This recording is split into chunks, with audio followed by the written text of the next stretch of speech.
de la mañana.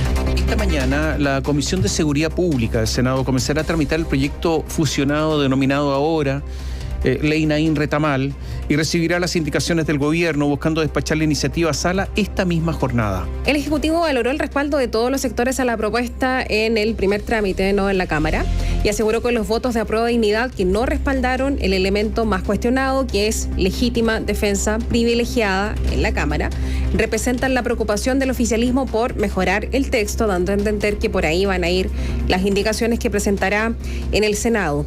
Gonzalo Holguín tiene todos los datos. Hola Gonzalo, buenos días. Buenos días. Hola, ¿qué tal, Katy? Tomás, muy buenos días. Sí, a lo largo de 25 votaciones, la Cámara de Diputadas y Diputados ha respaldado por un mínimo de 106 votos en total el proyecto Naín Retamal, despachando la iniciativa al Senado. Desde que apareció la minuta de votación, los ojos viraron a la votación número 17 y a uno de los puntos más controversiales del proyecto, la defensa legítima privilegiada. Primero vamos a lo técnico, al contenido. Este principio invoca la presunción del uso justificado de armas y de otros medios de defensa en carabineros, y para eso lo hace definiendo 3 escenarios: cuando la agresión o la amenaza sea de arma de fuego, blanca y objetos cortantes capaces de provocar la muerte o lesiones graves; cuando la agresión de cualquier tipo sea perpetrada por 2 personas o más; y cuando impida o trate de impedir ciertos delitos de gravedad que afecten a una persona. Luego viene la parte política. Fueron 37 votos de apruebo de dignidad que no apoyaron la iniciativa, divididos en 24 votos en contra y 13 abstenciones. Marcela Riquelme, independiente con cupo en Convergencia Social, fue el único voto a favor de la coalición.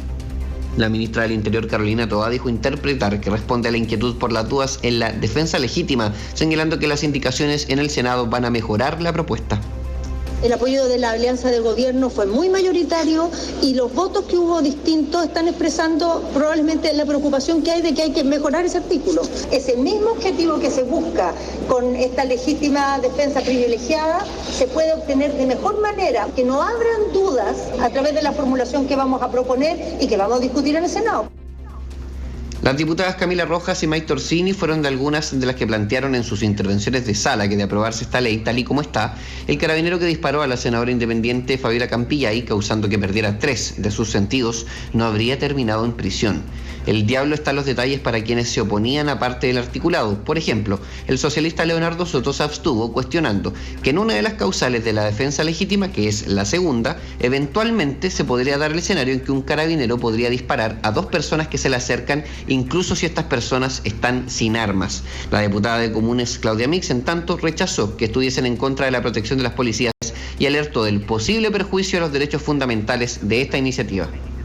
Permite hacer uso de armas de fuego, matando incluso, si es que cree que puede ser víctima de lesiones leves. Lesiones leves es un rasguño, es lo que han denominado ley gatillo fácil. Aclaremos que esto no es una decisión entre buenos y malos. Yo también quiero legislar para darle mayor seguridad a la población, pero este proyecto atenta contra el orden democrático y los derechos fundamentales de las personas.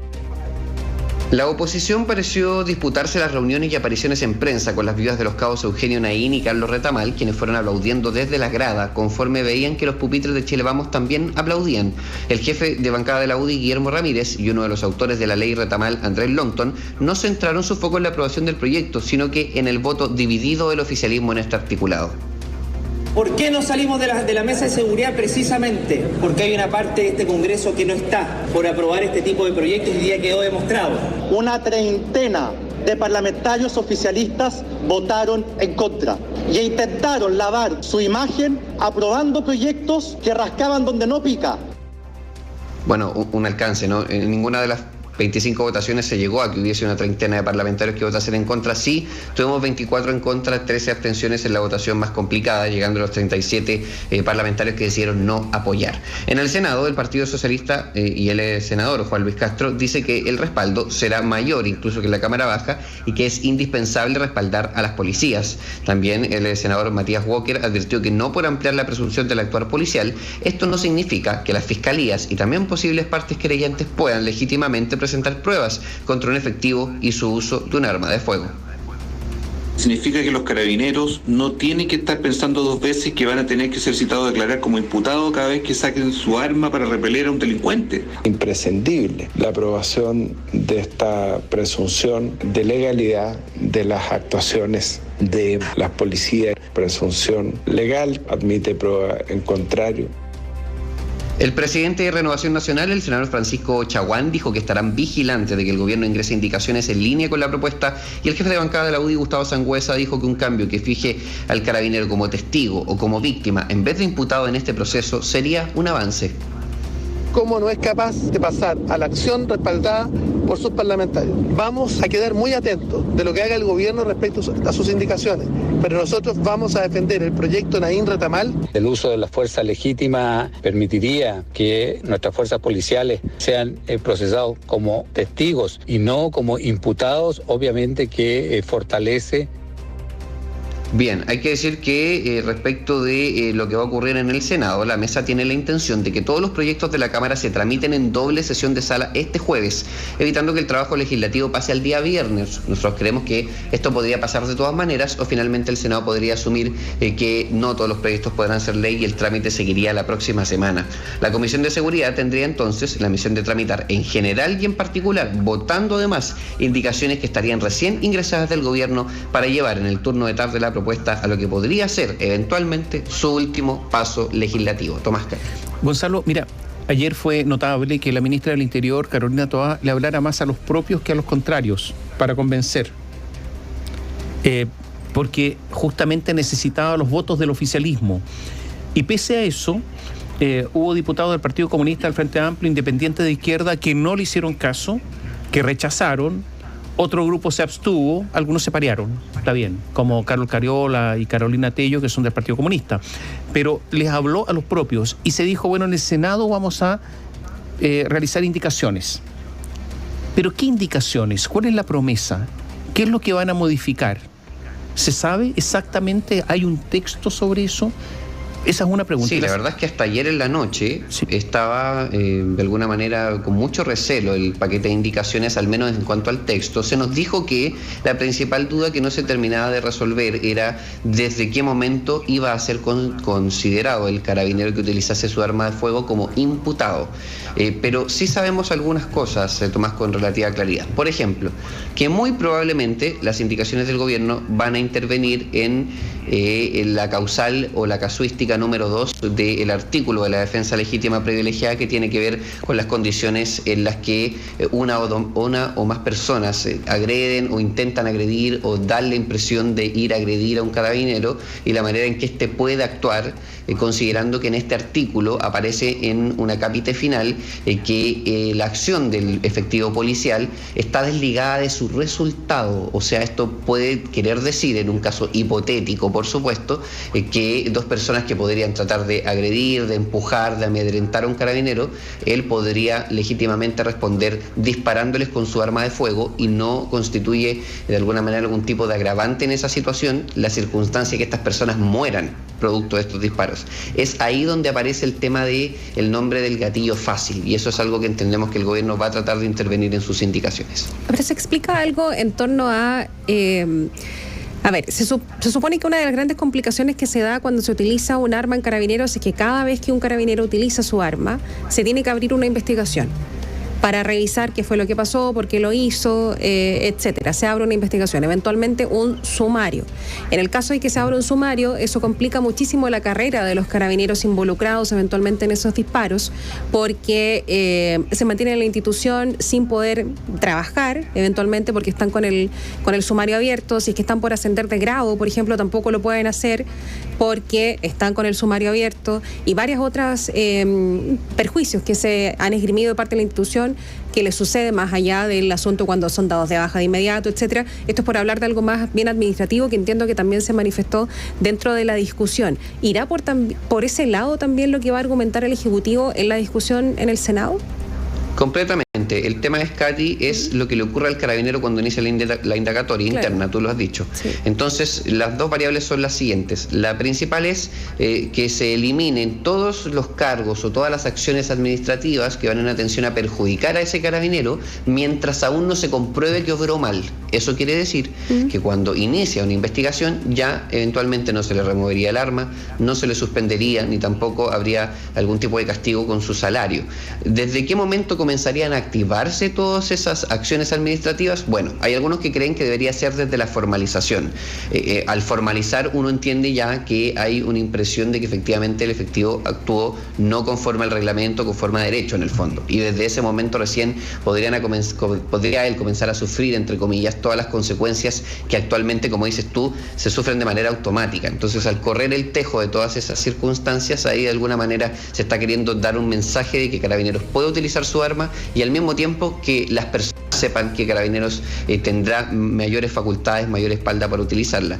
Y por supuesto que el tema clave es desde qué momento es considerado con esa responsabilidad, pero también hay que ser claro en algo. El estándar probatorio no debiese cambiar. O sea, las circunstancias que comprueban o no que un carabinero actuó bien o actuó mal, no es que se alteren, no es que se pida más prueba de la que ya se había pedido. Si es que un carabinero obró mal, de hecho, por ejemplo, el caso de Campillay está bien claro. En el caso de Campillay, el carabinero que le dispara a la senadora independiente, en este escenario, a diferencia de lo que dicen las parlamentarias, de todas maneras debiese recibir los mismos castigos que recibió no existiendo esta ley, porque hasta el momento en donde nosotros entendemos no se interviene la calidad de la prueba que se requiere para que el carabinero sea considerado culpable. Mira, lo conversábamos ayer, el estándar probatorio es el mismo, eso lo conversábamos ayer. El tema es desde qué momento exactamente se imputa a un carabinero. Al final hay un problema de imputación. Eso por una parte.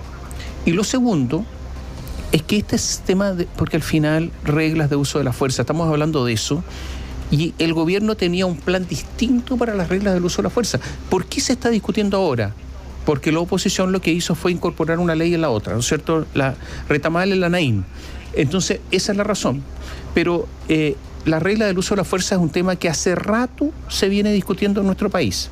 Recordemos que a propósito de la infraestructura crítica y de las fuerzas militares, en este caso desplegadas en el norte, las reglas del uso de la fuerza para que los militares actúen son una serie de etapas hasta que al final, ¿cómo actúa un militar? ¿Cuándo tiene que emplear su arma? ¿Cuándo lo están amenazando con armas? En eso terminó eso, ¿no es cierto?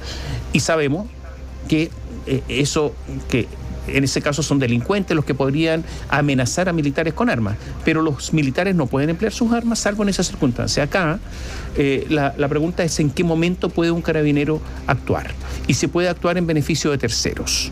Pero la ley además establece una serie de otros asuntos que tendrán que discutirse. Ahora, una pregunta política.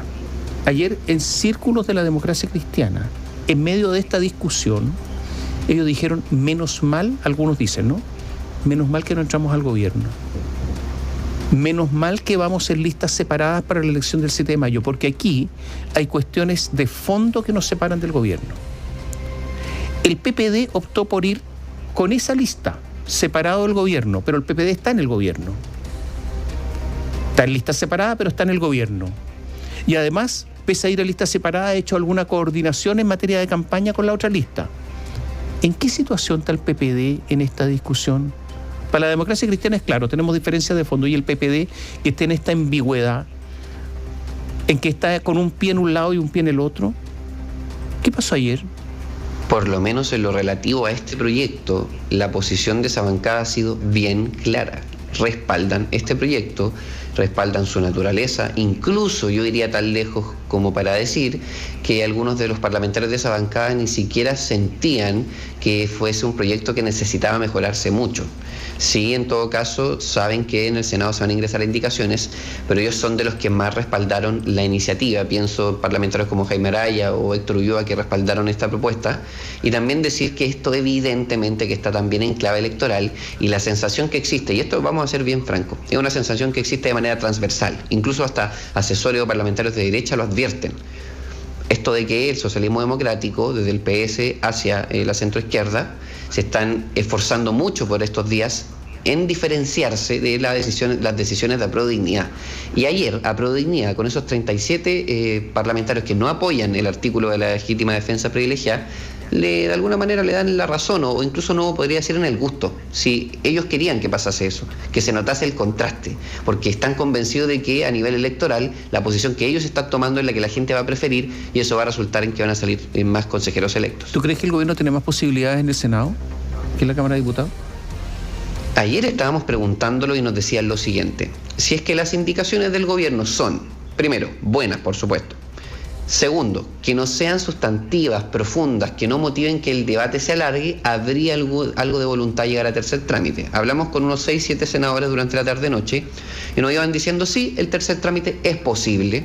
No nos cerramos, digamos, obsesivamente a que tiene que ser ley sí o sí, ahora ya, pero se tiene que discutir con el documento de las indicaciones en mano, se tiene que ver si hay algo que hay espacio para respaldar o aprobar, si es que hay temas formales, pero la oposición no tiene ganas de entrar al fondo, y quizás para ellos el fondo es precisamente tocar la defensa legítima privilegiada. La expectativa es que se pueda, hoy día tienen doble sesión, ¿no? Entiendo en el Senado hay citación doble para hacer la discusión. ¿Cuándo podría votarse? En Comisión de Constitución del Senado salió una citación, miren, la verdad esto ya, aquí yo estoy opinando, sale una citación de la Comisión de Seguridad de 2 a 3 de la tarde para ver Naín Retamal, que es un proyecto complejo, y el Senado le gusta tomarse su tiempo con este tipo de proyectos. Bueno, hay como un ánimo de que la Comisión de Seguridad del Senado pueda hoy mismo despachar Naín Retamal, sí, que parece difícil. Vamos a ver qué es lo que pasa. Quizás todo esto cambie ahora en la mañana, pero lo que se está diciendo es que la idea sería que se despache de comisión y que hoy mismo alcance a verse en sala. Y lo que estamos hablando es general, particular e indicaciones del gobierno. Y la verdad que todo eso indica, la racionalidad indica que, mirando la experiencia de lo que hace el Senado, mirando el estilo de Juan Antonio Coloma como senador y ahora presidente de la Cámara Alta, esto probablemente se corra hasta el viernes. Muchas gracias, Gonzalo. Buen día. Chao, Gonzalo, hasta pronto. Veamos algunas cosas rápidamente. Actualmente el Código Penal chileno establece la legítima defensa en el artículo número 10, el que define como una autorización excepcional y especial para realizar un comportamiento típico prohibido y sí, solo si se obra en defensa de la persona, sus derechos o los de otros. Por eso fija una serie de divisiones, o sea, de clasificaciones: la defensa propia, la defensa de parientes y la defensa de terceros. El proyecto de ley Retamal lo que busca, que recordemos que se metió como una indicación a la ley Naín y por eso quedó con los dos apellidos. Lo que busca la ley Retamal en particular es hacer, entre otras cosas, que se aplique este eximente, la autorización excepcional especial de responsabilidad penal actualmente existente, pero para los funcionarios de las policías mientras ejercen sus funciones. Carolina Toá explicó que a veces, cuando uno agrede a otro en defensa personal, tiene que ir a explicar a la justicia por qué actuó. Pero en cambio, las policías están mandatadas por el Estado para actuar. Cuando hay una situación en la que el policía hace lo que tiene que hacer, inmediatamente queda imputado y eso no puede ser. Entonces hay varias opiniones de abogados. Por ejemplo, en el diario La Tercera han preguntado a Matías Balmaceda, que es socio de BCP Abogados, es profesor de Derecho Penal, ex defensor penal público. Él dice: esta legítima defensa privilegiada suena bastante razonable y coherente. El problema es que cuando tú actúas o te proteges, tú debes acreditar las circunstancias. Eso significa que tienes el cargo de la prueba.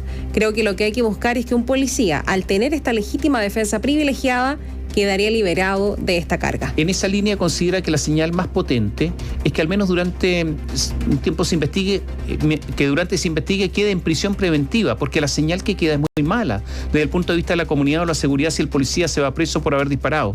Eso independiente de que siempre habrá un grado de proporcionalidad. Y esto no significa un cheque en blanco para los policías. Esto tendrá que ser investigado en el marco de una investigación penal, dice. Una de las legislaciones citadas por el informe de la Biblioteca del Congreso es la de España. Esto es legislación comparada. Esta normativa, en España, contempla la exhibición penal de la legítima defensa, pero de forma genérica, sin personas calificadas, por lo que los funcionarios policiales se someten a la legislación como cualquier ciudadano. En el caso de Francia, otro de los citados en el informe, es similar al español. En este país europeo no existe una exención de responsabilidad penal ni legítima defensa privilegiada respecto a los policías, por lo que los funcionarios que ejercen labores de orden y seguridad se someten a la legislación como cualquier ciudadano. Y si bien sus leyes sí contemplan algo similar a lo que se conoce como defensa privilegiada, esta no establece que se utilice para personas en particular. En el año 2016 sí se normó especialmente aquello para los funcionarios policiales. Sin embargo, 5 meses después, esa ley fue derogada. Esa discusión se dio en el marco de una ley en contra del crimen organizado, un ambiente muy similar al que actualmente se debate en nuestro país. Pero además de eso, en esa legislación se introdujo una nueva normativa para el uso de las armas de fuego por parte de los policías franceses. Ahí se estableció una serie de situaciones en las que se podía emplear. el armamento. Según la prensa de ese país, desde entonces ha habido un aumento del uso de estas armas, lo que a juicio de los expertos legales de ese país aquellos asimiló a la legítima defensa. Sin embargo, los sindicatos de policía siguen solicitando que se establezca legalmente la legítima defensa privilegiada. En nuestra región, en Latinoamérica, el país que tiene una legislación similar a lo que actualmente se está discutiendo acá en Chile es Uruguay. En el Código Penal de ese país se regula la legítima defensa específicamente de los funcionarios que dependen del Ministerio del Interior o del Ministerio de Defensa, quienes en sus funciones podrían hacer uso de sus armas. En la normativa uruguaya, la cual fija la legítima defensa, se establece un marco de situaciones en las que ésta se aplica. Una de estas excepciones es para los funcionarios policiales. Según la ley del país, se establece la legítima defensa para aquel funcionario que repele una agresión física o armada contra él o un tercero, empleando las armas o cualquier otro medio de defensa de forma racional, proporcional y progresiva. Además de eso, la ley uruguaya establece que, salvo que existan pruebas contrarias al actuar policial, se presumirá que el personal policial actúa en ejercicio de sus funciones acorde a las disposiciones constitucionales, legales y reglamentarias vigentes. Ahora, yo quiero hacer una reflexión acá.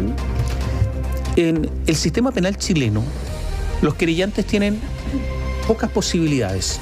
No es como el sistema antiguo. Es la defensa la que tiene mayores posibilidades, obviamente, pero poca posibilidad el querellante. Quien lleva la investigación es un fiscal. Y el fiscal tiene un principio que es esencial. Se llama el principio de objetividad. El fiscal tiene que investigarlo todo, todas las cosas, incluso aquellas circunstancias que benefician o perjudican a determinada persona, todo. Por eso cuando se habla de persecutor hay que tener cuidado. Si el fiscal no debe perseguir a nadie, salvo cuando acusa, pero no debe perseguir a nadie porque debe investigar todo con igual celo. Bueno, si tiene que investigar todo con igual celo, ¿cuál es el problema que haya una presunción? Si igual tiene que destruir esa presunción. ¿Cuál presunción tiene que destruir siempre un fiscal? Siempre. La presunción de inocencia, pues. Si esa presunción está, siempre existe. Entonces ya me hago la pregunta en el fondo. ¿Cuál es el problema acá? Posiblemente el único problema acá sea el tema de la formalización. A lo mejor algún abogado experto podrá discutir esto y tendrá argumentos muy fuertes sobre esto.